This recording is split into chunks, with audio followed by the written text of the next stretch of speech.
I'm happy to see Tarka finding a little way back into the meta.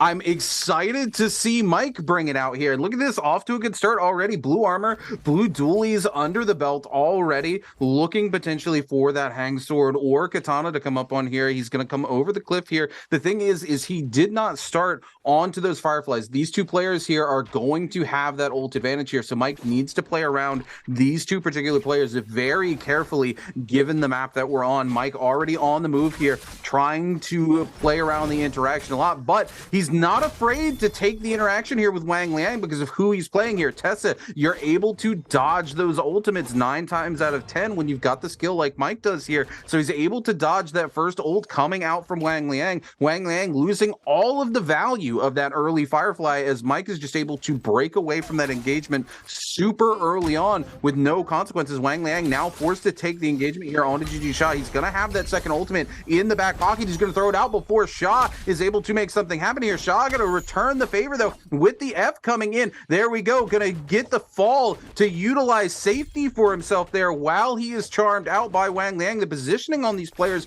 around Tessa has been so good today. Quite honestly, I'm not sure why we continue to see Tessa so much given how well these players have been able to maneuver around it, Moxie. Yeah, Shah maneuvering quite literally on tower at the moment. Mike coming back in for that third party. Shah's going to have another ultimate in the back pocket, but Mike's going to be building up to his very, very quickly, or at least he would be.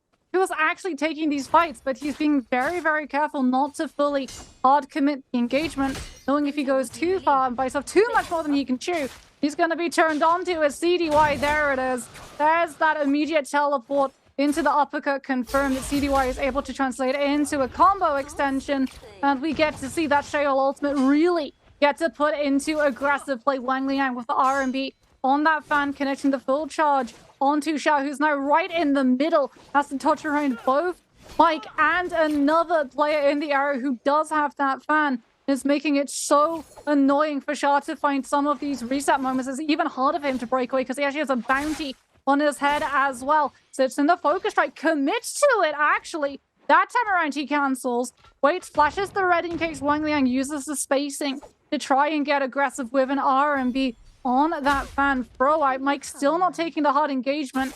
It's going to be Frostabus now and PST looking for the 1v1. Frostabus does have that Tessa ultimate, potentially thinking about utilizing some of this terrain to try and obscure when he decides to throw that one out. PST not going for the commitment, instead cancelling out of it to set up the horizontal and uppercut into charged vertical when Frostabus is lying on the ground. Frostabus trying to do the same thing.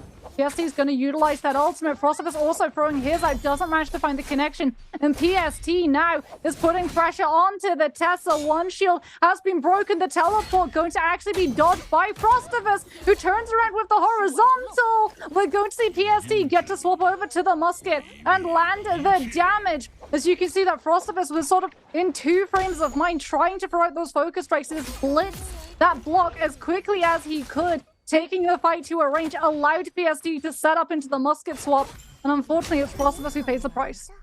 Mike here coming in on that Tarko with the spear, looking to find a little bit of value. Is not able to tap dodge out of the ultimate here from Wang Liang. Mike going to be in a little bit of a pickle when that goes through. Wang Liang looking for the opportunity to capitalize on it, realizes he holds off just a little too late, and Mike immediately going to turn back onto it here with the spear. Wang Liang utilizing those scale rushes off of the roof there. Doesn't want to get caught out by those uppercuts, but knows being that high up on the roof is going to buy him enough time to get away and let that ultimate burn out here onto Mike. But Mike going to keep the chase here, doesn't have to worry about the ultimate, knowing Wang Liang is low there. Wang Liang going to walk in, able to get the charge vertical there off of the longsword, goes for the carousel into the grapple bump, will find it, and Mike is going to go down as he heads back to the soul altar. He's got time before that zone 2 comes through. Taking a look at the scoreboard, we'll see DY Panda Man yet again leading the pack with 3 eliminations here in game number 5. Yeah, 3 eliminations and early too, so he's going to be able to take a run with Yang and potentially pick up another one. Mike denied that kill in Shadow Jade. He has denied his insurance card to be able to take that realm of Yang, and this is something that the Tarka needs to be able to put into play. If he goes inside that realm of Yang, he's able to get a safety buff, and no one wants to take a fight against a player who has that Vermilion Bird's Might. especially if it's a player like Ataka who can just play uber aggressively with the threat of that infinite lockdown being applied to anyone who decides to step in front of him. Mike now in the mid game is going to be denied a huge amount of momentum to be able to keep himself safe and alive and unnoticed and unpressured to be able to make it all the way into final zone the way that we saw CDY in the fight match previously. Speaking about Realm of Yangs, that's exactly what's going to spawn up right now. No surprises that CDY is instantly headed over towards his.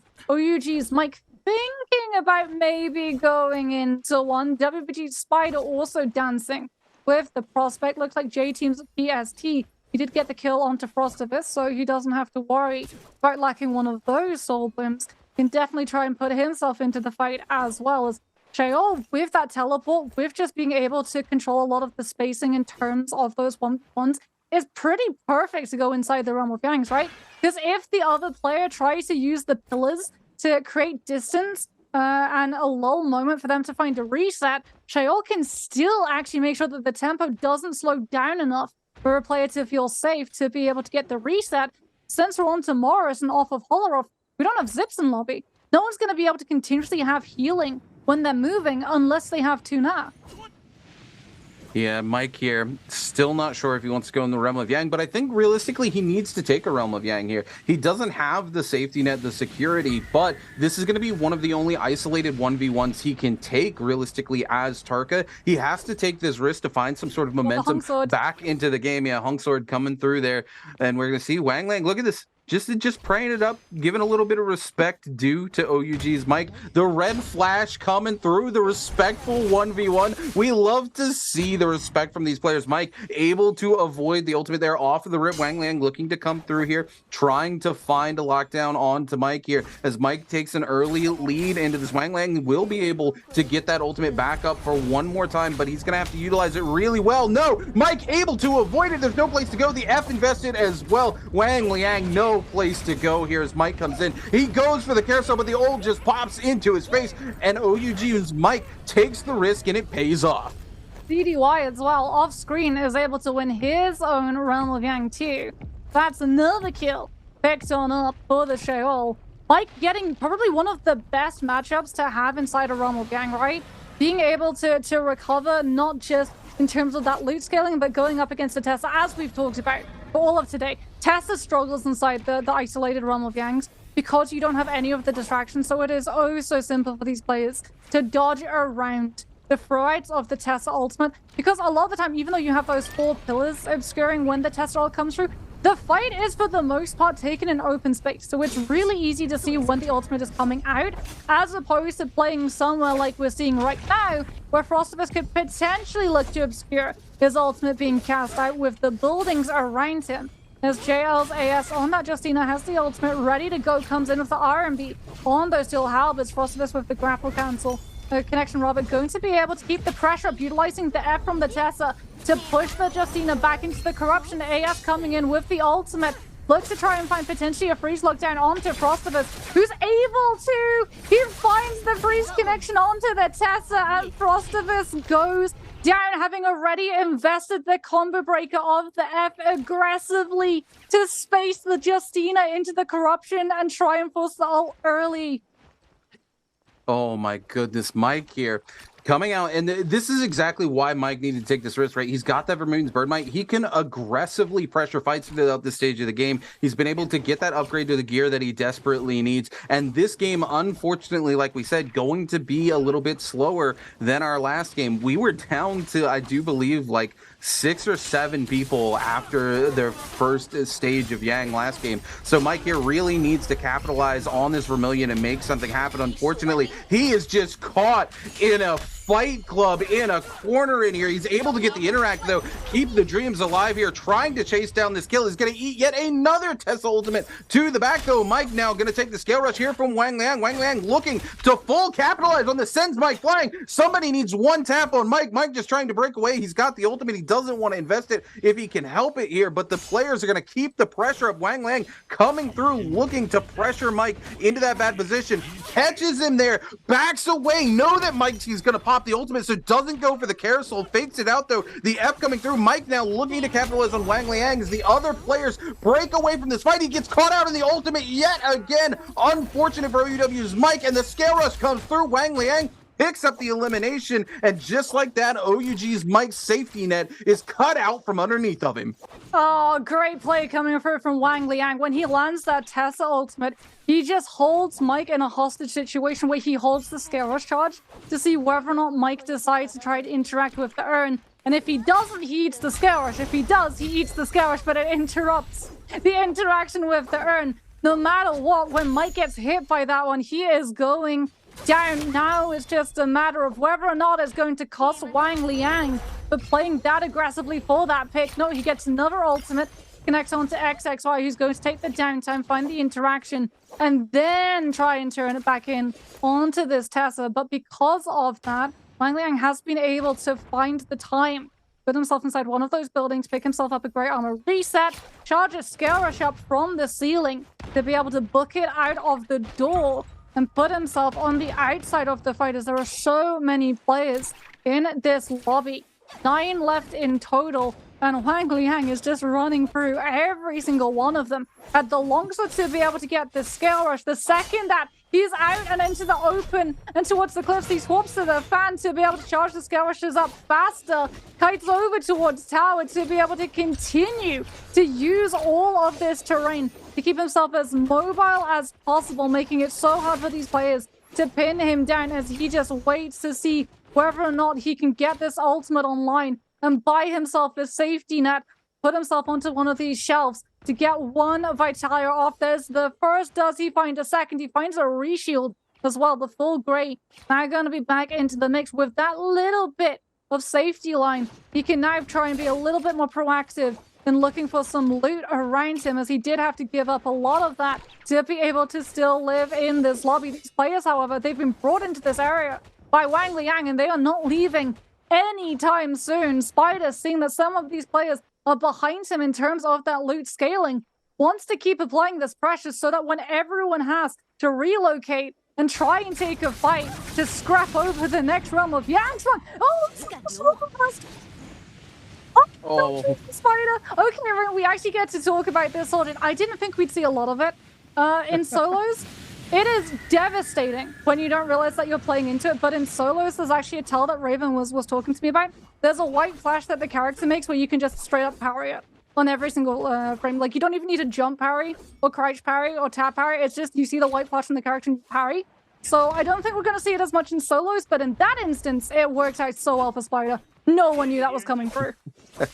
Absolutely. As we turn to this realm of Yang, Mike going in yet again and again. As a Tarka player, you have to take every realm of Yang that you get the opportunity to. You need these isolated 1v1s to make the most out of your ultimate here. PST already off to a bad start here, as Mike just able to get around and cut him off at the legs. PST coming in. We're going to see the ultimate being popped in by Mike here. This is not a dream matchup for Mike, though. The Shale into Tarka matchup, not great for him here. He needs to be careful how he approaches it. The bump coming in from PST. Mike goes extremely low. He needs to find the neutral. There it is. He needs one more. Yes. OUG's Mike manages to edge it out and come out on top in his second realm of Yang. Finds another elimination. Is going to keep his game alive, Moxie. Oh, and he's going to pick up White Tigers. He is 100% with picking up White Tigers. Yeah, there it is. And Mike is just going to continue to play aggressively and try and hunt some of these players down. Figure out where everyone is playing from. 2 kills picked up from him. CDY still alive on 4 and closing up the distance in terms of overall standings as well. The players that lost the realm of Yangs does look like we're seeing, oh, it's a race. Oh, it's a race. 2 players are going back to the same body rune. They're going to use the same soul altar. Who's going to be able to get that body? And does it still mean that both of them go down? They're so deep inside the zone corruption tick. One might be able to pick up the bloom, but if they go down to the corruption tick damage, the second player is just going to be able to pick up theirs. And it's just going to be a trade for that second player that pays out dividends, as Mike now sees. Oh, here we go. XXY, Jaton's PST. They've both revived. PST tap dodging the Tessa ultimate, has the shield ultimate. actually gets parried, but we see XXY just not able to follow up on the aggression because of that Shea ultimate still being in play. Staff Juggle comes on through from PST, finding the connection. XXY throws out the second frame of the Tessa ultimate. PST trying to chase the Tessa down with the F2 to get the kill before the enchantment ults. And they both go down to the zone tick. Oh no! Rocks full rune! Everyone dies!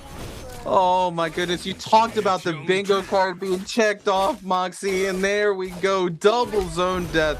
Oh, WBG Spider with GG Shaw just in the corner here. Spider also going to be caught out by the ultimate from Shaw there. Oh, but it doesn't matter if you kill him before it goes off. And WBG Spider finally finding the pop-off game he's really been looking for all day. This isn't the Spider we're used to seeing, but now he's moved up into that 4th place position off of his performance last game. And this game, Spider on that Justina pick. This is a pick we know Spider actually favors as well, right? So super happy to see him coming in. He's going to pop the no ult zone as well so that we see AS lose access to their ultimate. And Spider can just play around this and move out of the zone if need be, which is what it looks like he's starting to do. That ultimate already being canceled onto AS. Spider able to get away. There it is. He's got access to that ultimate if he needs it. But Wolf CDY waiting to put him into the corner, as well as JL's AS coming through, able to sleek the kill out from underneath Wolf CDY. CDY needing to back away here as he took quite a big chunk of damage from that fan. Oh my goodness, he's gonna shove him back into the zone, pull the pistol, take some trades. AS gonna return the favor with a couple pistol shots to the zone, and CDY trying to get a part off, doesn't find it. Oh my goodness, the fan comes through and clutches it out. Ladies and gentlemen, JL's AS is going to walk away the MVP this game. There's no way to stop it as we cut back to the fight between OUG's Mike and GG Shaw. I didn't even see Mike go out, but here it is. Oh my goodness, the Hepta coming in and Spider cleaning up the elimination. And here's your final fight, ladies and gentlemen. T's Jux versus JL's AS. Oh, I mean, after that express aerial delivery, RMP of the fan, we are going to be treated to a 1v1. TE's Juxtus trying to get a little bit of damage out onto JL's AS. Justina Free Shell immediately going to be invested early. The RMB on that fan catching onto TE's Jux, looking to find the horizontal into that launcher combination. Will be able to get so much damage off onto AS. As a result, the ultimate comes on through. Jux not shielding, so he does get hit by the V2 freeze. They're looking to try and keep the pressure onto this Justina. That Noel's going to potentially come back into play as well. Jux goes for the grapple, but gets hit by the Justina freeze mid-air. JL's AS